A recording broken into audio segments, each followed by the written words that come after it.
మీరును మీ యందు నా మాటలను నిలిచి ఉండిన యెడల మీకేది ఇష్టమో అడుగుడి అని ఇంతకుముందు మరి మన శిరీష చదివిన వాక్యాన్ని ఒకసారి దాన్ని మనము ధ్యానం చేసుకోబోతున్నాం. నా యందు మీరు అయితే ఏదో మనం వచ్చాము, మనకున్న ఆహారము మరి పాస్టర్ గారికి మరి మనము సన్నిధిలోకి మనం ఆహారం తీసుకొచ్చాము వెళ్ళిపోయామని కాదు. అది ఎంతసేపు ఉంటుంది ఆహారము? ఈ రాత్రి ఉంటుందా?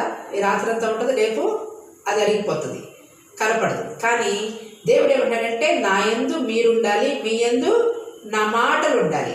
ఏముండాలి? మీ యందు నా మాటలు ఉండాలి అంటున్నాడు. కాబట్టి దేవుని మాటలు మనలో ఉంటే మనం ఏమవుతాము అంటే, ఉండిన యెడల మీరేమవుతారంటే నా యందు మీరును మీ యందు నా మాటలను ఉండిన యెడల మీరు బహుగా ఫలిస్తారంటున్నాడు. కాబట్టి దేవునిలో మనం ఫలిస్తాము, అభివృద్ధి పొందుతాము, విస్తరిస్తాం. కాబట్టి మనం ఎప్పుడు కూడా దేవునిలో ఉండాలి.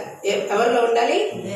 ఎప్పుడు మనం దేంట్లో ఉంటున్నాడు? పనుల్లో ఉంటున్నాం, ఇంకా బజారుల్లో ఉంటున్నాం, షాపుల్లో ఉంటున్నాం, ఇంకా రకరకాలైనటువంటి కొట్లాట్లలో ఉంటారు. కానీ వాటిల్లో కదా ఉండాల్సింది. నా యందు అంటే క్రీస్తు యందు మీరు ఉండాలి.